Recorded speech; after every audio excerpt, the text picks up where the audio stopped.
Hey, Chris. Hey, Rich. How's your health? How are your knees? How's the rest of you? Thank you for asking. They're good. They're good, both of them. I feel really good. I did a lot of work this offseason with a physical therapist in Arlington, Texas at Dr. Keith Meister's Institute. And I feel really good. I do. Definitely not any younger, but my legs feel better than I thought they would at this point. John Mioli, you're up. How's it going, Chris? Last time we spoke, you had some questions about the direction of this rebuild and where the team was going and what the plan was. Did you seek out any answers to that, or did anyone seek you out to kind of have a conversation about what that was? And if so, can you share what was shared? I would never share a conversation like that if it was a private conversation. I think the questions that I had have been answered here the first few days. I trust what Mike is doing. I trust what our ownership wants to do moving forward, and I think that we have the guys in the clubhouse to turn this thing around. Do I know the time frame of that? I don't, but I know that as long as I'm here, I'm going to do everything that I can to pour into those guys, to be there for those guys, and kind of give them an idea of what winning baseball was like in Baltimore and what it can be like in the future. Dan Connolly, you're up. Hey, Chris. Hey, Dan. Basically, you since 2011, since you joined this team, you've been a starter, and you've always prepared in the spring training as such. Both Brandon Hyde and Mike Elias said this winter that you're going to have to compete for at-bats. And that's something that, I know you feel like you compete, but that's something you never really had to do with the Orioles before. So what's your mindset there? And what did you think when they told you that?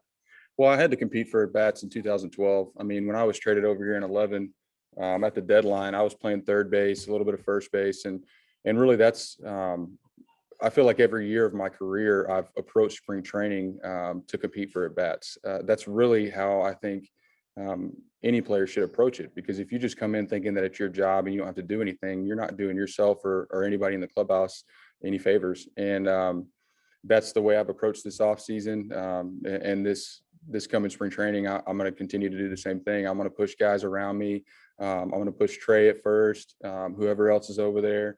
And they're going to push me back. And that's how you find out who your best guys are. And I have no doubt in my mind that we're going to have the best nine out there, and you're going to see a lot of familiar faces. Stan Charles, you're up. Hey, Chris, good to see you. You look great. Thank you. Just a question. Your agent a couple of years ago made the point that what's happened to a lot of left-handed power hitting pull guys was affected by the advent of how much shifting is going on. Do you agree with Scott on that? And is that not an excuse, but sort of does it wrap up what sort of happened to you and some of the times that your batting average is frustratingly low? It might have helped spiral some of this. Yeah, there's no doubt about that. And it's not an excuse by any means. The bunt was always there. I felt early on in my career and early on in my contract that I was being paid to produce runs. I was being paid to be the guy to drive in the runs. I was not being paid to lay the bunts down and steal bases. That dynamic changed very quickly. And I don't know if y'all remember the 2018 season. I let off for a few games and was trying to do something a little bit different and a little bit more dynamic. And it's just not who I am.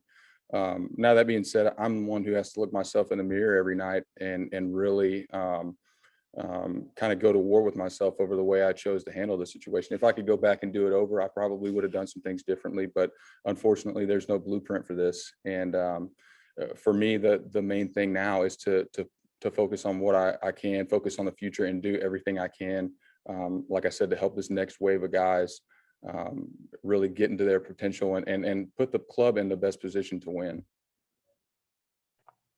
Mark Viviano, you're up. How you doing, Chris? Good to see you. What's up, Mark?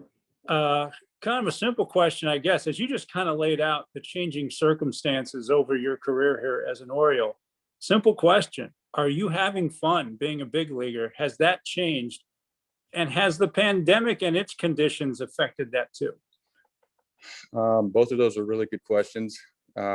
Yes, I am having fun. I think it's taken me several years to realize how much fun this game can be, because I was so hard on myself, because I expected so much out of myself. And I felt like I let a lot of people down, not to mention, myself, but I felt like I was letting our fans down. I mean, that was a big deal to me, and it took a lot.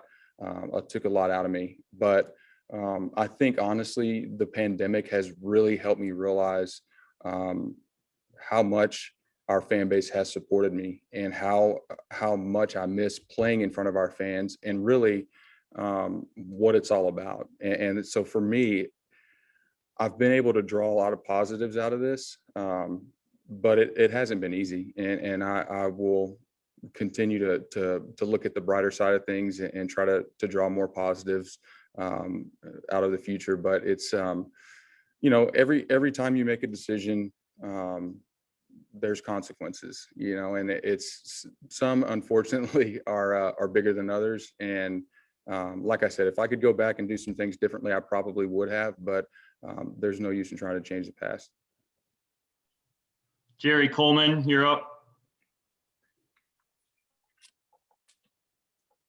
Hey, Chris, appreciate it. Wanted to see if you went through any different type of, routine during the off season, any changes you may have made, and talk about how you handle your business. No, I did everything exactly the same as I've done every year. I'm joking. That's a joke. Yeah, we still joke around here. I did some things differently. You'll see it. It'll be visible to the naked eye. I'm excited about it. I think there are a lot of really positive things going on around here, and I feel like I have done substantial work to really step outside of my comfort zone and change some things. I mean, mechanically, physically change some things about how I'm approaching my at-bats. And it's going to be weird. It's going to be uncomfortable, but I think it's overdue, to say the least. Steve Can you Miller. expand? Are you able to expand on that? As far as, Well, maybe a hint as to what we'll see, or is it like a no, you're going to have to close tune in garden and watch the games. I'm not going to give everything away right now. Steve Molesky, you're up. Chris, along those lines, the struggles of the recent years, was it hard not to have self-doubts? Did you ever think it's not here anymore? And what gives you hope now that it still is? Yes, I did. I mean, there were times, and I feel like it's completely normal and completely human to have those doubts when you're struggling, and struggling as long as I did. But I think really, honestly, for me, last spring was an eye opener, and it was okay, I can still do this. And I was frustrated with the way things played out last season, to say the least. I felt like I came into spring training in great shape. I was really swinging the bat well, and then, everything stopped. So, but I also understand that we did get a chance to play some games, and that there were a lot of things that were bigger than baseball going on. So, in a way, the pandemic has really kind of been a blessing in disguise for me, because it's allowed me some time to reflect and really think about what's important to me. Time for a couple more questions here. Rich Dubroff, go ahead. Hey, Chris, you're the player rep. How would you describe the owner-player relationship right now? How many words do I get? As many. Divisive.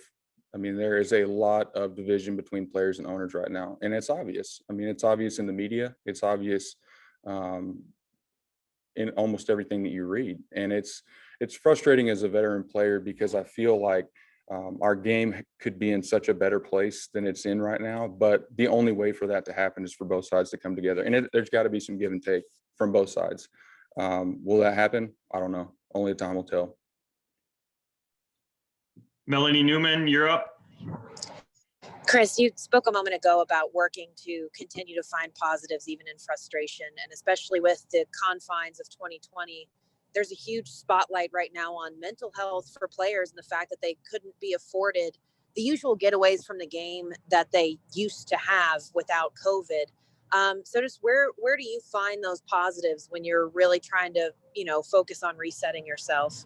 That's a great question, and I really appreciate you bringing that up because I think that's something that really needs to be talked about more.